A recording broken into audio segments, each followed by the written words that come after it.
It's time to take command with former NFL tight end Logan Paulsen and former Commanders beat reporter Craig Hoffman.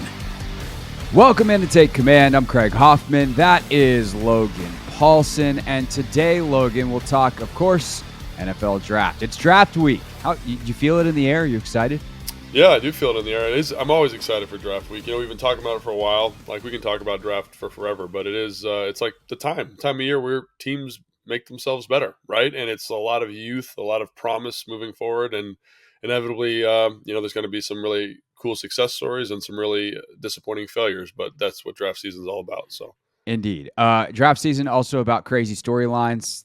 Are they that crazy? We'll talk about CJ Stroud and the S2 cognition test in just a moment. But a little later in the show, we're going to take a look at kind of the traits of what makes a Commanders player at not at each and every position, but at some of the key positions that they're looking at. And then we'll put some of that to the test by going through a mock draft simulator and putting ourselves on the clock and saying, hey, if these are the guys on the board, what decisions do we make? I'm really looking forward to that. In part, Logan, because I've been doing it all weekend on my own, like a gigantic loser. But hey, it's right before draft week. So, well, that little demo, I think when you did demo, we just did a little walkthrough before we started. It's really cool because it shows you, like, even with the evaluations, the program does a really good job. Even with the evaluations, like, you just never know. And so how do you adapt and adjust to the situation that you're in? So I think it'll be cool for fans to kind of get a feel for, like, these are the scenarios and this is kind of how we would think through and talk through them. So I think it'll be a good segment. Definitely. Okay, so with that said, let's get into the biggest story on the NFL draft right now, as The Athletic and some other outlets, but mainly The Athletic, have done a bunch of write-ups on the S2 cognition. Nikki did one for the Washington Post as well a little while back, I think during the Combine. But the S2 cognition test is this test that theoretically is able to measure the traits that we really look for, especially in quarterbacks. It looks at visual processing. It looks at split-second decision-making. It looks at sequential decision-making. If this, then that. And it measures it. And then they've been doing this for a while now. And while they don't have a ton of data per year, they have accumulated enough over a while to say, like, quarterbacks, especially who do pretty well on this test, tend to pan out in the league, or at least the quarterbacks that pan out in the league tend to have done well on the test. That's probably a more accurate way to put it. Right. There's also been a high correlation of success to wide receivers and defensive backs. So a lot of positions that require spatial awareness and that visual processing and decision-making. If I see the coverage is this, then I need to do this thing. Or if I'm a DB and I see the route concept is this, then I need to do this thing. And Bryce Young scored in the 98th percentile. Seems to lock up the number one pick for him. Meanwhile, CJ Stroud scores in the 18th percentile. And there is real talk about, does that scare Houston off of him at 2? And does that scare a lot of teams off of him in the top 10? So, Logan, I know you read some about the S2 as well. Just in general, what do you think of the S2 test and what it measures and its efficacy as part of the scouting process? So obviously the S2 has been, a huge talking point this offseason because, guys like Brock Purdy did really well on it. Guys like Drew Brees do really well on it. And it's just like this, it's this thing that's become kind of this quantifying the unquantifiable in a way that, like, the Wonderlic couldn't do it. I think it's important that fans understand that the S2 is not a test. It is a battery of tests. It's not like I sit down with a Scantron and fill it out. They're like at a touch screen and then they have other things where they're doing different kind of processing things. So it's not like your traditional test, and they kind of compile this together. Unlike the Wonderlic, it's not an intelligence test either. It is correct. A reactive test. It's not. Yeah. It's not based off of any, like, academic knowledge. And apparently, they've tried to design the test so you can't study for it. So even though Bryce Young has been taking this test since he was in high school, supposedly just retaking the test does not make you better at it. It's kind of like this very flexible and fluid kind of, again, judging reactions and things that you do well, and then they give you kind of methodology to kind of improve that. It'd kind of be like, I guess a good way to think about it would be like if you were to, do like some type of strength test and you were weak in your deadlift, then you'd see a strength coach and they were able to prescribe you kind of exercises to improve that area of your lifting. So that's kind of the way I look at it. I think it's also important that, I haven't read the reports about Stroud specifically, but there are multiple tests. So I Right. don't know if he got an 18% on the whole thing or if it was Well, one he got it. Yeah, section. he did. He did get 8, and it's 18th percentile on Right. the entire test. But I did read. I was reading. Bruce Feldman did like an NFL Draft Confidential where he talks to a bunch of NFL coaches and anonymously, and quarterback coach 1 says this, quarterback coach 2 says that, and they did say that the parts of the tests that they care about more for quarterbacks he didn't do as poorly on. So Right. maybe and obviously the teams will have that prescribed to S2 will have that information. Right. So I think that is that's important to note, right? Is that like it's not like this one number, it's like a compilation of a whole bunch of other tests. Now, I would say, is it concerning? Yes. In the same way that if a receiver comes out and runs like a 4.8 40, it's concerning. Like you're gonna go back and kind of revisit the tape. That to me is not overly surprising that his number is not great in this area, because when you watch his film, I think he's a very good player. He's obviously got great arm talent, great anticipation, great understanding of how to layer the football. But he's playing behind an offensive line that'll probably have potentially, three guys drafted in the top 66 players, like really good offensive line play, really good receivers. Harrison Jr., the receiver from Ohio State, will probably be like a top 5 pick next year. He has Right. Jackson Smith and Jigba. Like that offense is tough for quarterbacks to evaluate. So even at the combine, when you're talking about Stroud to teams and other organizations, like irrespective of the S2 result, there are concerns about how does he handle things in a dirty pocket? How does he handle things when his process is accelerated? So that's even before this test came out. I think this test kind of gives you another kind of data point to say, I when I was watching film, like I kind of thought he was a little bit slow in area X, and maybe the S2 supports that. So I don't think the S2 should be taken as like this end all be all concluding test, right? I think it's a piece of information, much like the information you get at the combine, that should be weighed appropriately. It should be weighed in conjunction with the film. It should be weighed in conjunction with the 40 and the combine and the interviews. And I would say I'd probably weigh it anywhere between 7 and 14% of my evaluation. So not an overly big piece of evaluation, but it's definitely, if I see a number like that on a test, I haven't seen his profile. S2 does a really good job of being very secretive about it. It almost falls under the HIPAA category of not being able to release it. So I don't know how you get these numbers out there unless someone is releasing them. But that's a conversation for another day. Right. Yeah. So yeah, go ahead. I was gonna say that the agents, if you're like Bryce Young's agent, you want that number out there, so you release it to a reporter or whatever. But yeah, Right. S2 themselves absolutely does not release the information. They're very, very guarded. So like, then they're not going to comment on this. So it's like, how accurate is this number really? Now the teams will know, and I'm assuming that this number, his S2, is not going to be good as Bryce Young, because Bryce Young, just like when you see him play, it's a different ball game, right? The things that the S2 is supposed to test, he innately does very, very well. And so I expect CJ Stroud to do not as well. Now, what is the difference between those two numbers? I don't know. But is it going to make me go back and reevaluate some of his film? Maybe have another conversation with him if I can, especially if I'm Houston picking it too? Absolutely. Is it going to dissuade me from picking him? No, but it's definitely going to force me to dig in on some of that evaluation and kind of say, all right, like, is this something that we think can get corrected? I'm going to talk to the guys at S2 and be like, how do we interpret this data? And what's the best way that we can help him if we do bring him in? Is it getting him on those, computer screen boards and having him do a lot of reads like that? Or is it whatever? So that's kind of my thought. Yeah. So for me, a bad test is less important than a great test. In terms of single testing. And I was talking to someone over the weekend who works in like a data analytics, and he's like, well, what do you do about a small sample size? And I was like, well, that's a good point, but I'll equate it to a 40. You use the deadlift analogy, that one could work too, but I'll equate it to a 40, right? Yeah. Let's say my personal best, if everything goes right, I sleep great, my nutrition is excellent, I just wake up feeling limber. Old Baker Mayfield, I don't know, I just woke up feeling dangerous. My best day, I run a 4.8. That's my personal Craig Hoffman's best 40 time. Well, most days, if I'm an actual elite athlete, I can get probably pretty close to that because I've trained that skill over and over again. But there's no way I can go out and bust a 4.6. It's just not in me. It's not possible. Right. But if I wake up feeling like crap, there's a chance I run a 5 flat.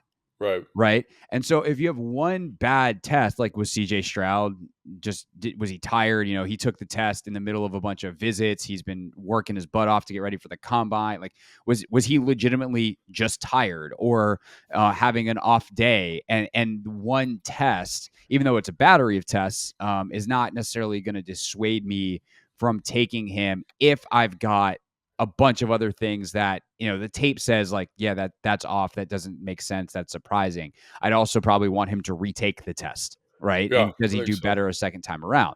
Meanwhile, Will Levis scored in the 90th percentile as well. And that's one that's really interesting because if all of a sudden his decision making is way better than we thought, and maybe there were other reasons that were affecting, what he produced, now I'm more intrigued by Levis than I might have otherwise been. Now, he's got some other issues, right? And this is where the entirety of the evaluation comes in. I was reading, again, that Draft Confidential thing, and one of the quarterback coaches said about Levis, he just doesn't really layer the ball very well. Right. It's all fastballs all the time. So if you can make the right decisions, like that is the most important skill. But if you can't do anything with that information, then that's problematic. And you go from intriguing to, not that exciting. And so, that also gets into like what's coachable versus what's not. And the stuff that the S2 tests, I don't think is super coachable. There's some level of it for sure. We can, and in the strength and conditioning, like sports performance world, there's certainly training that we can do that is in part mental and decision making as well. But a lot of that stuff, like what makes a Bryce Young, or like in basketball, what makes LeBron James is he was born with that. You're born with the ability to see the game slower and more clearly than everyone else. And so can you coach touch, or is that also like a depth perception kind of innate natural thing? And so that's to me where it becomes really interesting. Beyond just like a bad score, I'm willing to overlook that if every other factor suggests that may have been something, on a bad test day.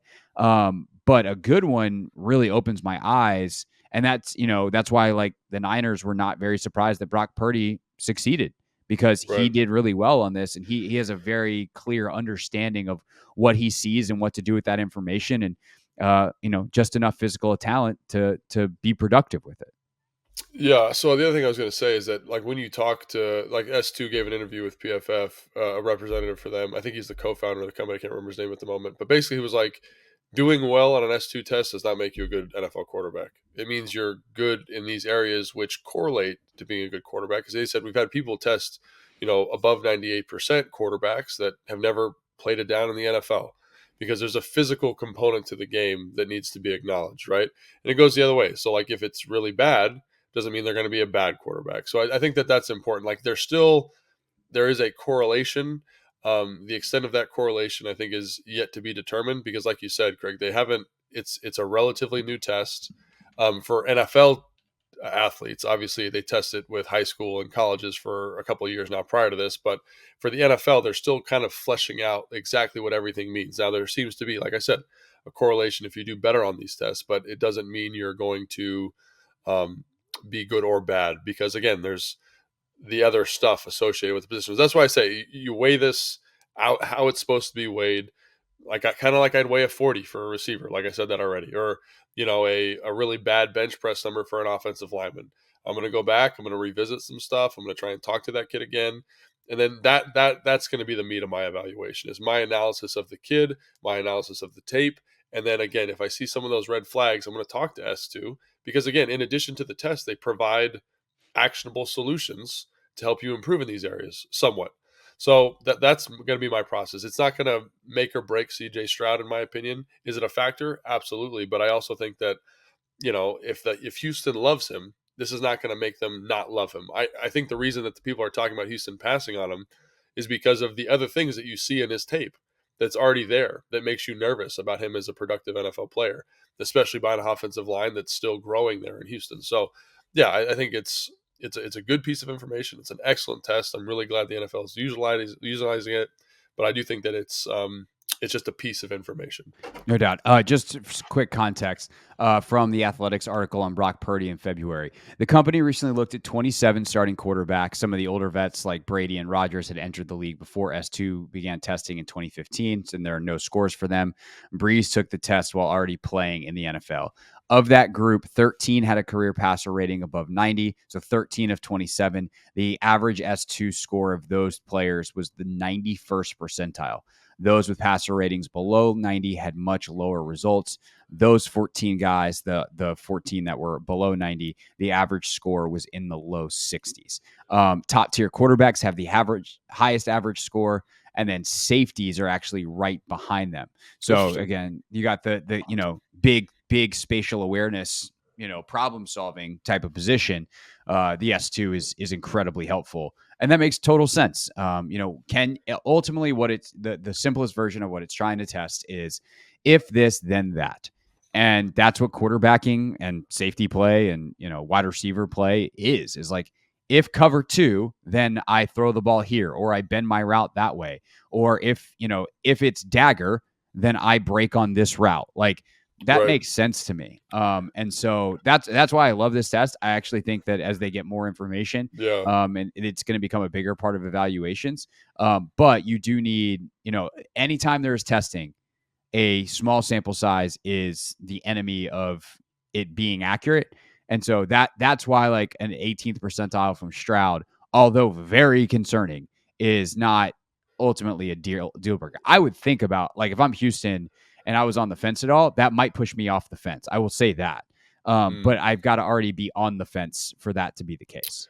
Yeah, and from what I understand, like they've been on the fence about him for a couple of weeks now. Right. So, like I'm sure All of a this I'm sudden, betting markets had like Levis going too. All of a sudden, so really interesting. yeah, so that Yeah. was interesting. Uh, yeah, so I don't know about all that, but I think this is it's a good piece of information. It's the combine, it's your interview process, it's the S2 test. And I think to be considered with any kind of testing, to be considered in that pantheon of the evaluation process is pretty impressive. So I think it's a great No doubt. tool. I'm glad teams are utilizing it. I'm glad they have a way to test this, and hopefully it just keeps getting better. Like you said, they just keep getting more information. But it's not the end all be all for me in my evaluation. Yeah, no, definitely. I don't think there is an end all be all. It's the Right. conglomerate of it all.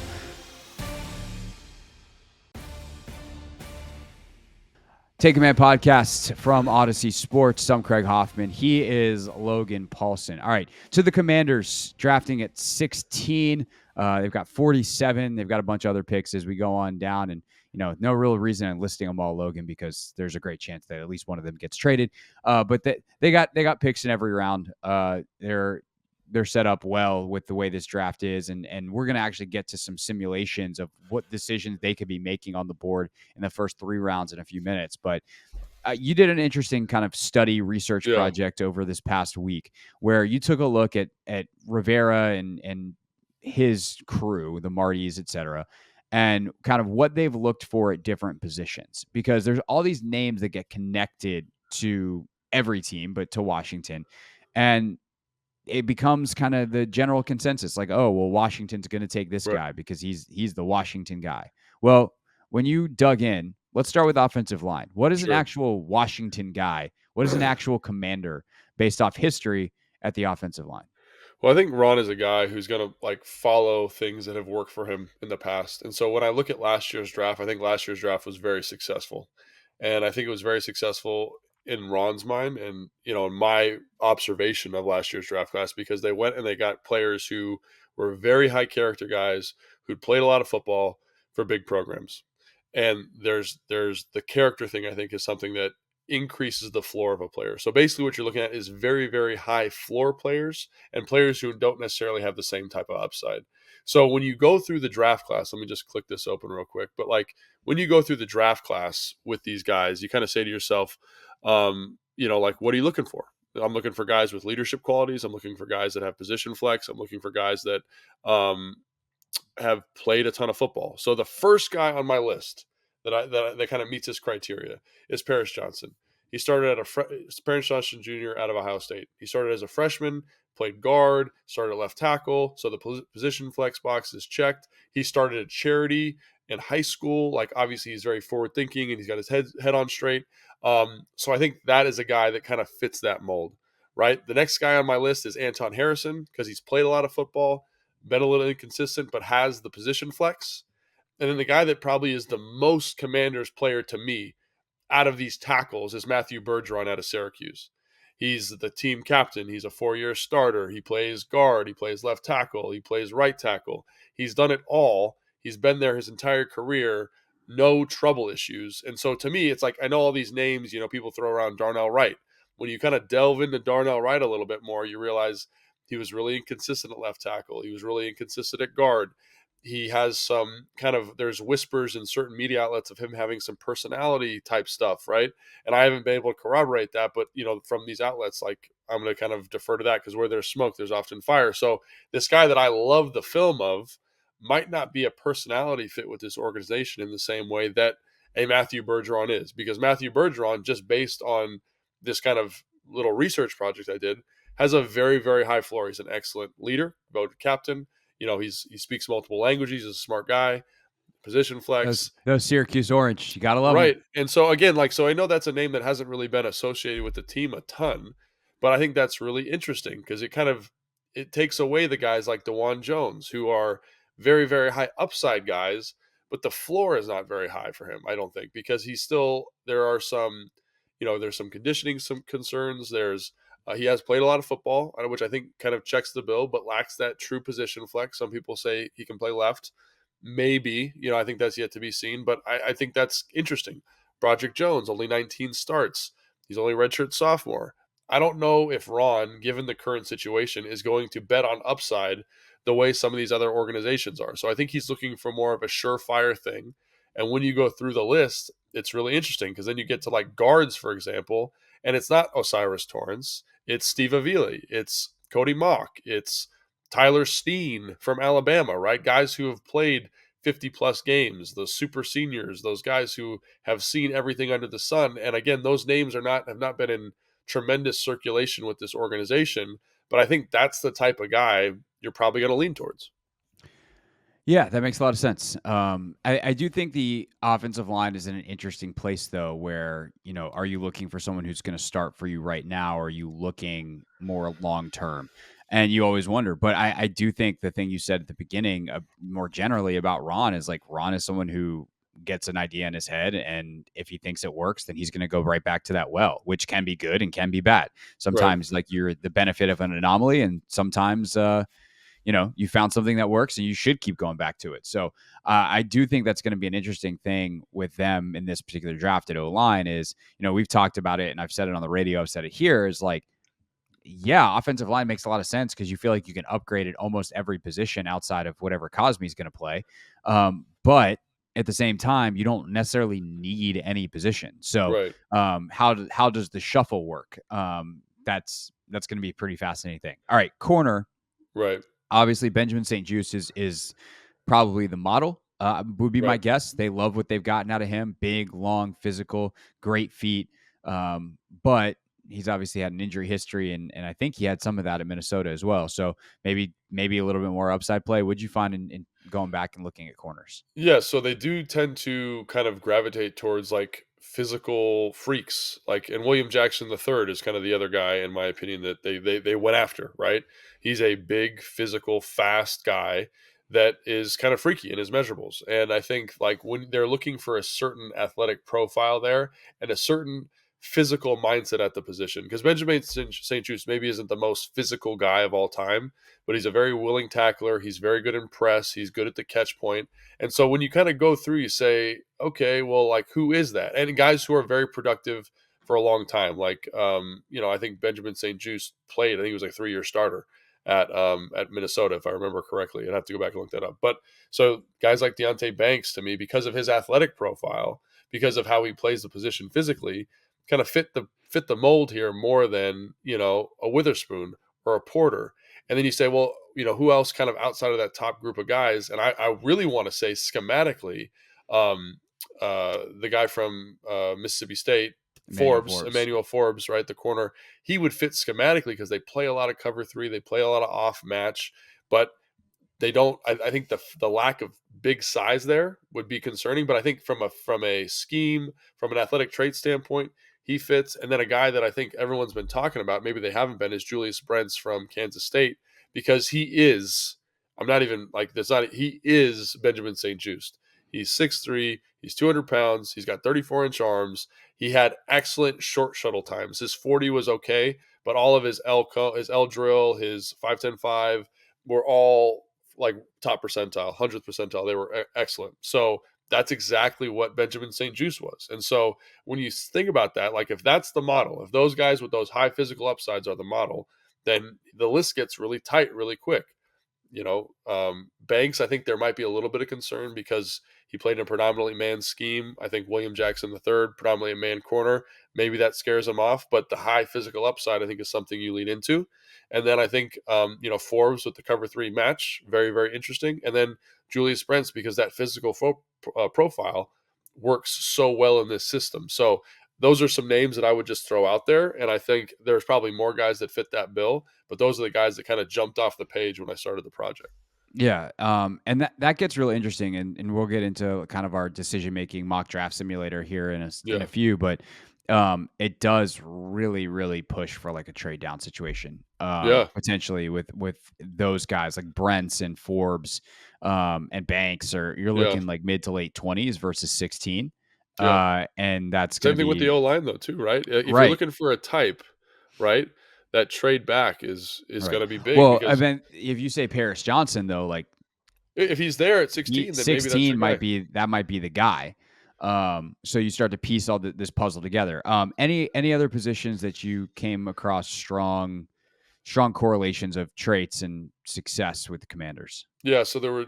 So we'll do edge rusher and linebacker if we got Sure. time to do that. Yeah. So linebacker, I think everyone thinks, oh, like they need a Mike, they need Jack Campbell, they need this kind of prototype. He's the bluest collar, he's the highest floor.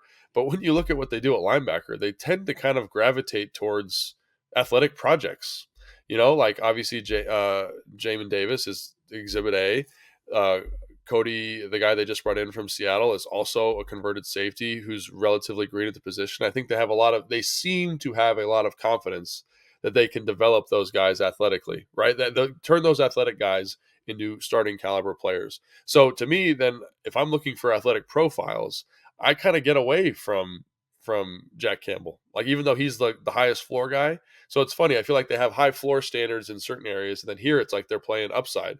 So Drew Sanders from Arkansas, the linebacker who's the converted edge rusher, because of his athletic profile, all of a sudden creeps up the board pretty substantially. Simmons I don't think Simmons kind of fits their mold because he's not very tall, but they like these tall, angular linebackers, right? There's a kid from Tulsa. He's 6'3". He's got the longest arms of any linebacker. Like those types of physical athletes that have like kind of this imposing figure at the linebacker position, I think become more valuable for them than, let's say, a guy like Jack Campbell. Now, I think Jack Campbell would be an excellent fit here, and I'm sure that if he's there in the third round, they'd probably select him. But I do think that it's important to note that their value at that position seems to be more on traits as opposed to on college production, which is something to keep in mind when evaluating like a Henley out of Washington State. Very productive player, but a little shorter, a little stouter. They want those tall 6'4", 6'5" guys, I think, that can run and hit. And I think there's some guys later that are maybe more raw, but fit that bill a little bit more acutely. So I think that's something to keep in mind. Yeah, that makes sense. And then the last one you mentioned was edge rusher, which is one of the most interesting positions because it seems like based off their current roster, like you've got kind of two different molds, right? You've got the Montez Sweat mold, and then you've got the Chase Young mold. And Chase is maybe a bad example because there's no one else in his mold. He's such a freak. But like the bendy edge rusher type, ironically Shaka Toney, who they now need to replace because he got suspended for a year. Yeah, that's kind of the two molds. And I'm really glad you brought that up because there is two types of players they would be looking for. There's these guys that are big physical edge shedders. So like your Keon White is a perfect example from Georgia Tech. He's a little raw, but he's 6'5". He's got 34-inch arms. He's kind of that big, unicorn body type that's going to set edges in the run game, compress the pocket, just be big and nasty, right? And then you've got like Zach Harrison out of Ohio State. He's got 36-inch arms. He looks like Montez Sweat when he plays, and Montez Sweat's been so successful in this scheme. He's got high run stopping upside, and again, you just paid those defensive tackles. So those types of bigger body, longer arms, Miles Murphy, Lucas Van Ness, those guys fit that mold, right? A guy like Zach Harrison at Ohio State makes me a little nervous because he's been an underachiever, And I think they want to shy away from guys like that, which is why I mentioned Keon White first. If they don't pick one in the first 2 rounds and he slips a little bit, because he's a classic overachiever, so like you're kind of betting on high floor work ethic, which is something they did last year. Then you get into the bendy edge rushers and you say, how much do they actually value that in this scheme? Because the guys they kind of pick up in the later rounds are bendy edge rushers, and so, Will McDonald, the fourth out of Iowa State, is like the bendiest edge rusher you'll ever see. He's very experienced. He plays physically. He fills a need at a high level, but does he actually, will he fall to you in the second round or third round? I don't think so. I think he's going to be off the board. And so, like that's something to keep an eye on, is like, even though they have a very specific type, like, are they going to kind of prioritize, hey, we have these big bodies, let's get a smaller guy like Nick Hampton out of Appalachian State, who's 6'2.5", 6'3". He's 240-ish, 45 pounds maybe, but a very, very excellent pass rusher. So do you kind of say in a later round, we get a Nick Hampton to kind of flesh out this room, where you say we want more of the same type of body types as our big freaky edge rushers? We got, your James Smith-Williams, your Montez Sweat, even Chase Young to a certain extent. So that's where I think that becomes really interesting, is there are 2 different types.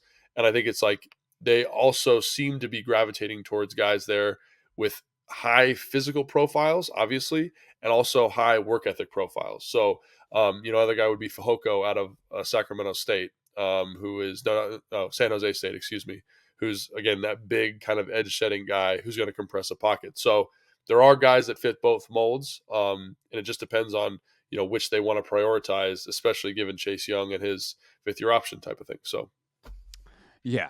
They've got a massive decision to make at edge, and I do wonder if one of the premier edge guys falls to them a little bit at 16, if that becomes appealing. But yeah, they say they want to keep both guys. But we'll also see May 2nd's coming real fast for Ron Rivera to announce what they do. But the thing is, even if they announce they're not giving Chase the 5th-year option, doesn't mean they're not keeping him long term. It's going to depend on what happens this season. All right, when we get back here on Take Command, we dive into the mock draft simulator and we put ourselves on the clock, make some real decisions like the Commanders will have to do starting later this week.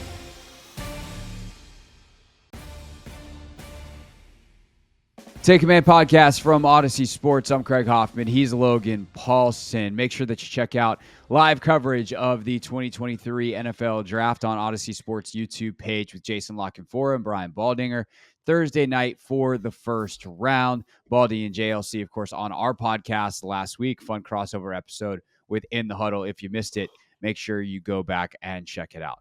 All right, Logan, one of the things that NFL teams do in the lead up to the draft is they put themselves on the clock. They do like mock drafts to say like, all right, we got decisions to make. If the board falls this way, what are we going to do? So I thought it'd be kind of fun for us to do that. ESPN has come out with a mock draft or an NFL draft simulator, which is very, very cool. It's driven by their draft day predictor model.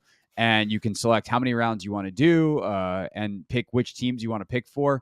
So I kind of figured we would pick for the Commanders. Let's just go 3 rounds because once you get to rounds 4, 5, 6, and 7, it's a little dicey. It's a bit of a crapshoot.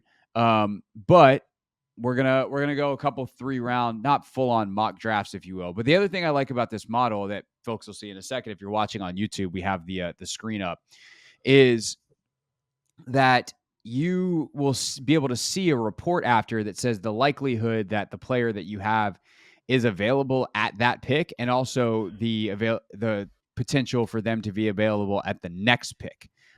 So like, did you make a good pick, or was there an 85% chance that you probably could have gotten that guy in the next round based off their mock? So anything else you want to add before we get started, Logan? No, I'm excited to see what happens.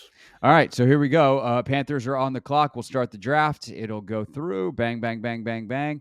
And the board looks like this, according to ESPN's big board. Best available players for us to select at 16. Dalton Kincaid, tight end out of Utah. Paris Johnson Jr., Darnell Wright, Jackson Smith and Jigba. Anybody else that you want to highlight here? I guess Emmanuel Forbes. Darnell Wright, you said. Emmanuel Forbes, yep. Will McDonald the fourth. To me, those are so like just on. I mentioned that I did a tiered kind of like for fun of these players available right now. According to my personal tiers, I have Paris Johnson as a first-tier player. If Paris Johnson is a first-tier player in Washington's evaluation and he's here at 16, like it's not even a question. You take him. And I think that, again, it just depends on how you have him tiered. Now, if he's a tier 2 player, then I probably would trade back out of this spot. But if he's a tier 1 guy, which for me in my like little BS mock tier system I did, he's a tier 1 player, I would select Paris Johnson here. Okay, so we're going to select Paris Johnson in a second. One thing I will say, though, from having played with this simulator a lot this weekend is there's going to be, and I'm hoping we get one, there's going to be a lot of, like, we should probably trade down situations. Yeah. And That's what I'm saying here is like yeah, if he's so let's just talk about that real quick. If he's a tier 2 guy, Dalton Kincaid's a tier 2 guy, Darnell Wright's a tier 2 guy, Jackson's a tier 2 guy, Kalijah Cansey's a tier 2 guy, Mike blah blah blah. All these guys keep going down the list, Craig. Forbes, Will McDonald, they're all Deontay tier Banks, 2. Julius Brents, but like we just talked about the value of getting Banks or Brents, and like at that point you want to trade down and still get a Correct. tier 2 guy, but also pick up another top. If you can get another top 65 pick, like I put together some pretty monster. I sent you one that you're like that's franchise changing. Yeah. So I mean, hopefully I'd assume in one of the 3 times we're gonna go through this 3 times. 3 sets of 3 reps, if you will, Logan. Yes, but that's what I'm saying. Is like this. If We'll he's a do tier it. 2 guy, you would trade back. But based on for this, let's just work the drill. He's a tier 1 guy, so we would take him. All right, Paris Johnson Jr. is our pick. We draft him. Boom, boom, boom. There goes the board. On down. We're back on the clock at 47. Oh yeah. And this is something that I ran into a lot, right? So the board right now, best players available: Jahmyr Gibbs, the running back out of Alabama; Steve Avila, the center guard, probably guard out of TCU; DJ Turner, Blazer at cornerback; Keon White, Luke Musgrave, the tight end; Tyreek Stevenson, corner. So you have some really good players that are on the board here. Sam Laporta is available at tight end. Yeah. Bergeron's available at offensive tackle. But the thing is, you already took Paris Johnson. Sure. I typically found that taking corner first left me in a better place in the second round because, and it also, I will admit though, it's based off whatever this board is. Whatever board that ESPN is using is obviously influencing what the other teams take. And so like Bergeron is always available in the second round. I don't think it's guaranteed that he's available at 47 when the Commanders are actually picking there on Friday. Yeah, I was actually just talking to one of my buddies who's an NFL offensive line coach, and he was like, I would take him in the first, like no hesitation. So I think he's higher probably in coaching spheres for some of that stuff we talked about before. He's a captain, he can position flex, he's got the competitive juices, right? So to me, this is really interesting, and I would never do this. But I think Jahmyr Gibbs fills a huge need for this team. And I would really like him. He's excellent as like a satellite player move piece. If I'm trying to put myself in the shoes of Eric Bieniemy, I think Eric Bieniemy's not going to like him as much as me because he's bad in pass protection. So what I would do, problem. So what I would do here, probably if I had a gun in my head, is this is part of the draft process, right? Also, which I think is interesting, is I would take Steve Avila and put him at center. That's what I would do. I would have Paris Johnson play right tackle. I would move Whippler to left guard, and I would put Steve Avila at center. Not Whippler. Wiley, excuse me. I keep doing that. Wiley. But that's probably what I would do. And again, you got to play the board here, right? Like, is there a corner that I would take here? Probably not. I can't see anybody that I mean, do you see anybody, Craig, that you like? I mean, I like Cam Smith, but do I love him at 48? Is he a true game changer? Maybe. DJ Turner's interesting. Tyree Stevens interesting. But like, are these guys really high on my board? Probably not. Not. I will say from, again, experience of doing a million of these things over the weekend, Tre'Vius Hodges Tomlinson, who's like a pretty intriguing slot guy, probably available to me at my next pick. Right. And so there's a little bit of... You have been doing a lot of these, haven't you? Yeah. But like that's the thing is like you got to be prepared and have some targets because of course you can't go in thinking like these are our 7 guys and have no flexibility because then you're screwed. Right. But there is a little bit of strategy, and that's kind of why I wanted to do this, is because I think the more you do this kind of stuff, the more you realize, okay, the board's probably going to fall this way, and these are going to be my options. And I agree with you. I'd probably just go Avila here. They need an interior offensive lineman, whether it's center or guard. I'm on board with Avila. I know some people like him in the first round too. So he's my number 1 guard, and he can play center. So you're doing okay, I think. All right, so then we get down This is really to interesting. I like pick this. 97, and sure enough, there's my guy, Tre'Davious Hodges-Tomlinson, technically the third player on the board. Zach Pickens is the highest rated player they've Yeah, got defensive available, tackle defensive from tackle, who's we're at South pick Carolina. 97. He's the 68th ranked player on their board. Tyler Steen, who we mentioned earlier, but again, I we like took Tyler Steen. Johnson. Yep. So we don't Luke need any O-line. Yeah, Luke Whippler's available. That's a guy I've taken in the third round in a lot of these over the weekend. But Yeah. this is where, like, I don't know a lot about Henry Tutu, but if you want to go inside He's linebacker, a does good he fit player, your mold? really instinctive guy. Smart, like kind of from Alabama. I know they value guys from big programs. This evaluation crew has done. He doesn't have that kind of physical upside that you want. Could you scroll down a little bit, Craig? Sure. Yeah. Yeah.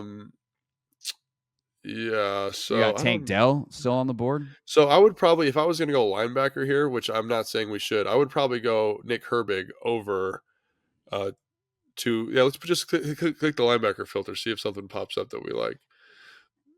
Yeah, so yeah, he's not on here because he's considered an outside linebacker, but Dorian Williams is a guy, he'll be there when you're picking in the fourth probably. DeMarvion Overshown is another one of those kind of freaky long linebackers. Here's your outside linebacker list. Yeah, Yeah, Herbig. Herbig, yeah. I mean, he can play off the ball, I think, but I think this is probably a little rich for me. How about corner? What we got at corner? At corner, you're talking about Hodges Tomlinson, Corey Trice. I would probably go. I mean, I still think getting a nickel is the play. Yeah, I mean, he's So probably the I'd best probably go player. Hodges Tomlinson. But yeah, because again, this is one of the things about free agency that's important is you filled it so that you don't have to select an outside corner. You can select Tomlinson and be pretty happy about it. You know what I'm saying? So go back to the running backs real quick. Sorry. Yep. You had yeah, so nobody on there that I would take now. But yeah, so I would probably go edge. We got edge. Let's go to edge real quick. Yep. That's a good call. Where is defensive end? So this I don't really like Tuioptu.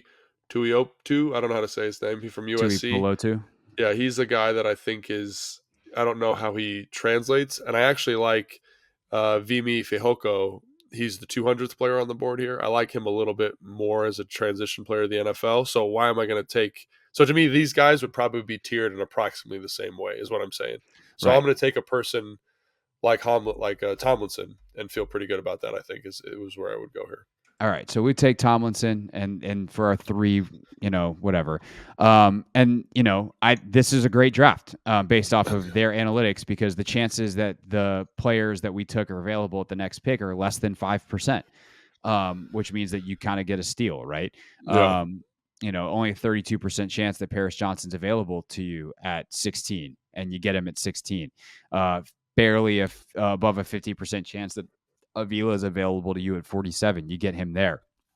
Hodges Tomlinson a little bit different, but positional fit, and he's their 81st player, 97th pick. To me, that's a Yeah. win. All right. I mean, that feels good to me. I mean, I know that may not be the sexiest draft of all time, but those are good football players. I got high evaluations on them. I think they make your team better immediately. You add young depth at positions of need.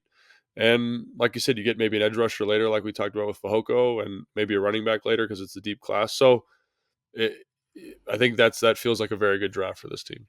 Indeed. All right, let's do this again. We'll run through it a little bit faster, perhaps, Sorry, yeah. because I would love to get like three in just Yeah, let's for get three. It's our show, Craig. We can do whatever we want. That's true. I also slowed it down so you can see how the board falls a little bit easier if you're watching I see. along on YouTube, as opposed to just like pop. We're at the pick. Yeah. So here's an Ooh. interesting one. Oh. So Bijan is on the board. Levis is on the board. Kincaid's on the board. Oh, God. Lucas Van Ness on the board. To me, this screams trade back because Yeah. the highest ranked player on the board that you kind of want to take is probably Forbes based off position. Forbes or Van Ness would be Van Ness is interesting. but you got Banks, you got Brents, you got Branch. Yeah. I think this is a good trade back because so just so the people understand, all the top offensive linemen, the guys that you would consider taking at 16 are gone.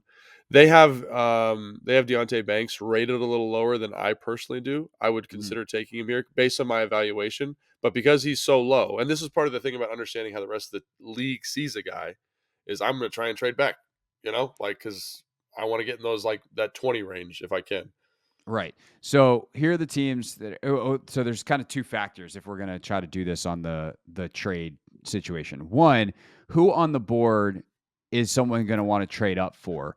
And two, like what's our target to trade back? Because it's real easy to look and be like, well, I kind of want to trade with the Jaguars, but would the Jaguars actually want to trade up with these players on the board?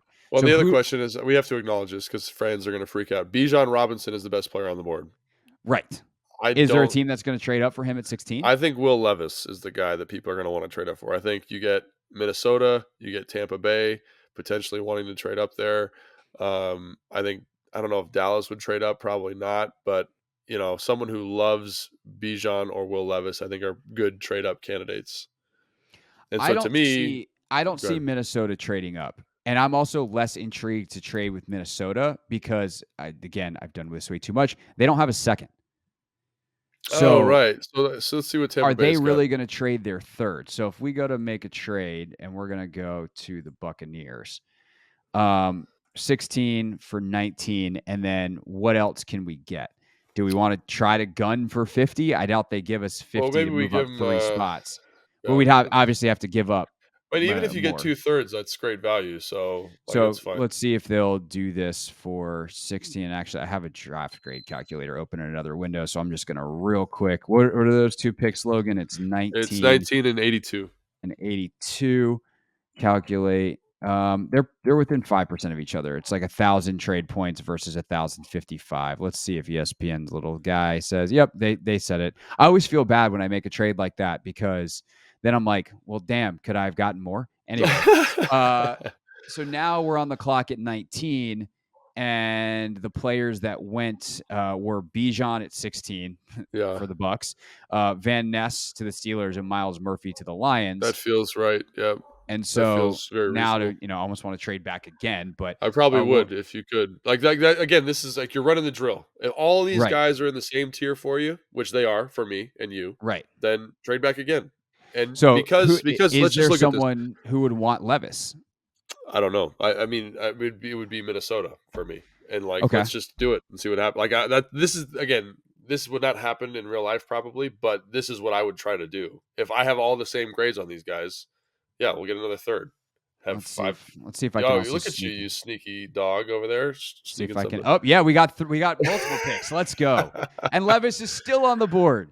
All right, um, at this point, we're gonna make a pick though. I'd go Deontay Banks probably here. Okay, Deontay so Banks now or Julius. This is the other thing is Julius Brents from a fit standpoint. This seems really high for me, but I could see something like this happening. Like he's. But I'm going to go Deontay Banks just based on my board. Now I'm just acknowledging that they well, could go in a this different is direction. also why I wanted to do this. Right? Is like okay, now it's like okay, we got to pick someone. I mean, you guess you could trade back again. Hey, Buffalo, what are you doing? But But like based on this board, I'm not kidding. I would trade back again. Like that's just right, how I would do it. right. Like, but if we got to make a pick, I'm picking Banks. Do we go crazy and try to see if the Saints want to make a move? Like, do Dude, they yeah, want let's go. Let's Levis? go all the way back. All Like right. they got to be willing to go up, right? But like I would that's the Jags. Yeah. And Yeah, we're the just going to Saints. make a So the killing in Saints this are at draft. 29, 23. Yeah, we'll take that and we'll take that. Can What I are you get nope. doing? Yeah, take that off there. Yeah, let's oh, look at you just being a Can we? dog. Nope. No, Okay, just let's just go 23 for 29 and 71. Oh, oh, they look at still don't want it. Okay, so we'll throw in what is that? A fourth? First and fourth for there we all go. All right, right. there we So go. now we got to trade with the Saints. And somehow All right. Levis is still on the board. All Levis right, still on the board, Banks still on but the board. Yeah, but now Banks this is and it. Brents are on the board. Yeah, so I'm going to pick Banks here probably. All right. We finally drafted a player after 3 trades back. We got Deontay Banks, but we did it at 29. And then we got multiple other picks here. Our next pick is still at 47. Somehow Will Levis is still on the board, as is Julius Brents. As is But Steve Avila. considering we just took the corner, I say we just go Avila here. Keep it Yeah. moving. Are there any Unless you tackles? Are there any tackles? Let's see if there's any tackles that I would. Yeah, can you do that? DeJuan Jones still on the board. Cody Mock still on the board. Bergeron still on the Ooh. board.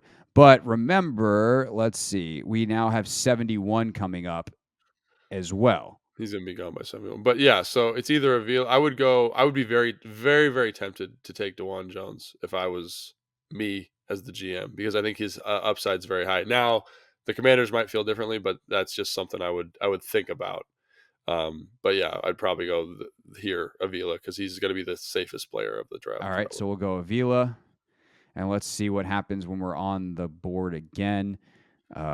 Did Levis finally go, or is she still going to wind up on the board? There goes DeJuan Jones. Oh, bummer. Now we're into round 3. Okay, there goes Mock and Freeland. Yeah. Okay, this thing is crazy. At this point in the 3rd round, do you just take Levis? That's a really good question. I'd go Jack Campbell here before Will Levis, but I totally Also, your guy Sam Laporta's on the board here. Yeah, I'd go Jack Campbell. I think I like Jack Campbell a lot. He's a tier 2 player for me, so Okay. is Sam Laporta. So I'm going to take Jack Campbell. And All right, we'll take Jack Campbell at 71, but at that point, geez, someone take Will I Levis. know. Where is he?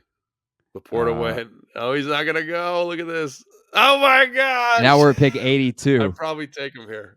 All right, we'll take just Will for Levis value, at 82. But your guy Tyler Steen, if you want to tackle here, yeah, is available. Aegis Tomlinson, who we took in the last one's available. I just think this is like a Sam Howell thing. Like if he's available in the 4th round, yeah, I'm probably going to take a swing. Third round, we'll take Will Levis, and then we can still get Tyler Steen if we want. Oh my gosh, we are crushing this. Your guy Steen, Schoonmaker, Whippler's still available, even though you took Avila earlier. What's the I might go Steen here. There's your edge situation. You got those guys available. I like Harrison a lot, but I think it's a little high for him. What about linebacker? Outside linebacker. How about I mean, I'm happy with where we're at. I'd go Steen just because I think he's got a high floor. Yeah. And then that should do we have one? Well, we have another one. Yeah, dude, this is the beauty of trading back, honestly. Yeah, and this is fantastic. And we could still get Harrison if you want. Still get Schoonmaker. Dude, how about that? Yeah, I'd probably go Harrison here. Harrison or Riley Moss. I like Riley Moss a lot, but we already took a corner. He'd be like more of a safety. Dude, we murdered this draft. See, this is the fun. So we traded 3 times, and all of a sudden we got Deontay Banks, Steve Avila, Jack Campbell, Will Levis, Tyler Steen, and Zach Harrison. A little reach on Tyler Steen according to the metric here, but we needed a tackle and it felt like good value. So, geez, man, how about that? See, that's if you haven't been convinced to trade back, there you go. Good luck making all those trades, but we did it. All right, let's do one more. We'll try to actually go fast through this one. Less craziness. Also, the simulator didn't exactly help us there because Levis would not get taken. That was wild. All right, start draft. Off we go. Young, Stroud, Anderson, Richardson, Carter, Wilson, Weatherspoon, Gonzalez, Van Ness, Skoronski, Johnson, Porter Jr., Smith, and Jigba. And look, Will Levis on the board again. But this one becomes this to me is far more realistic, right? Yeah, this feels pretty real. You're looking at Levis potentially is a trade bait. Yeah. Kincaid, I think, is gonna be there, unless Green Bay takes him. Well, he's also got the back injury now. Yeah, and then you're like, okay, Broderick Jones, a guy who a lot of people were high on early in the process and it's kind of dropped. Darnell Wright, who's been a riser. Yeah. Or are you looking at that trade back for a Forbes? I would probably trade back here. And again, let me just explain why. So Kincaid's got the back injury. Will Levis, you don't really need a quarterback. Broderick Jones, only 19 starts, and Darnell Wright, I think there's a little bit of inconsistency in his play that makes me go, I love him. But if I can be talked out of them, so let's just trade back. All right, we'll just trade back. We're going to only trade back once this time. But again, I want to do this one based off of where's the board? Who do we think is being targeted and by whom that realistically is going to trade up? I think Will Levis. And I do think Dalton Kincaid for some teams might be a good trade value, but maybe not. And does a team like the Ravens potentially want to trade up? Does the Vikings? You go back a little farther again. Let's ask the Vikings if they want to, because I really think of all the teams they are likely to do it. You get the Steelers. Oh, yeah, okay. All right. So this is the problem with the Vikings. For those that are watching on YouTube, you can see, but there's no 2nd round pick. See if you can get like a 5th round pick or something. So I mean, I would want to 16. You're either getting a future 2nd, or you need that 3rd. Yeah, take the 3rd to do this. So are they going to be willing to give up their 3rd when they already don't have a 2nd? Probably not, but we're going to ask for it.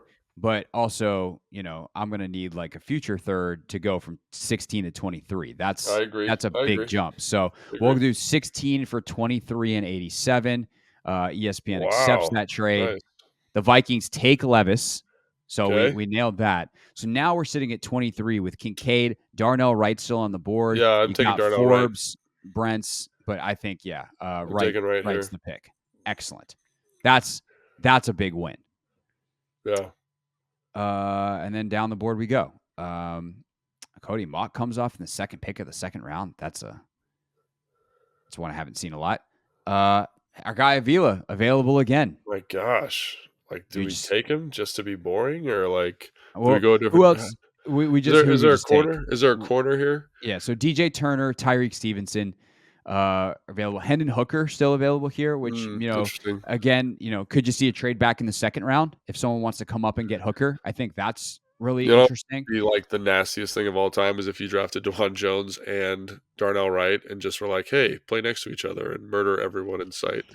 Um, I don't know if we can do that, but that would Yeah. be interesting. What's the story on a DK I Uzoma? like him a lot. He's like got a plus upside as a pass rusher, heavy hands, little inconsistent, but a really good football player.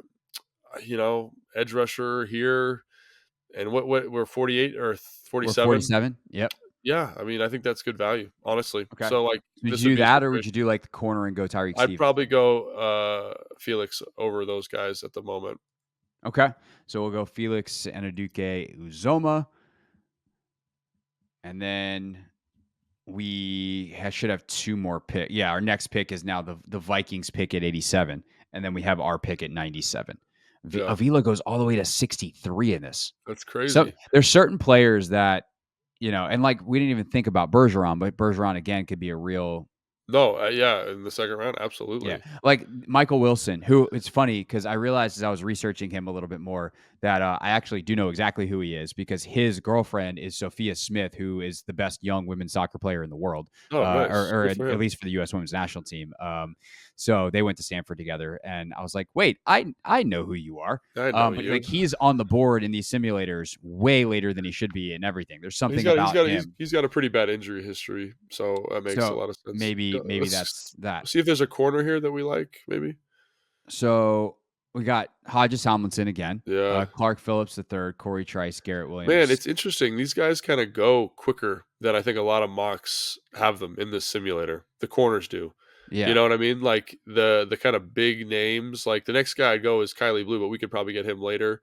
If you want an outside corner, obviously Clark Phillips inside, Hodges Tomlinson inside. What about linebacker? Let's see linebacker real quick.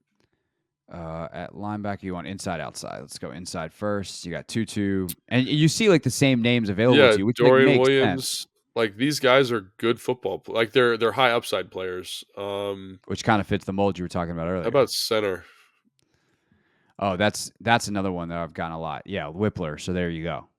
That's So we've probably the draft. pick. Who'd we draft in the first? Wright, and then yeah. We So I'd got probably Wright. go Whippler here. Like Yeah, just again, you don't need it, but like you why kind of not? do at center, Yeah, why not? and then you got again at 97, and you can Your take guy. Hodges Tomlinson, you can take Steen. You already Yeah. got one. Jeez, And that's that's another crazy. thing I kind of ran into is like, well, how You get quickly do to. you get to positions that you don't How necessarily about running need? back? Is there a running back?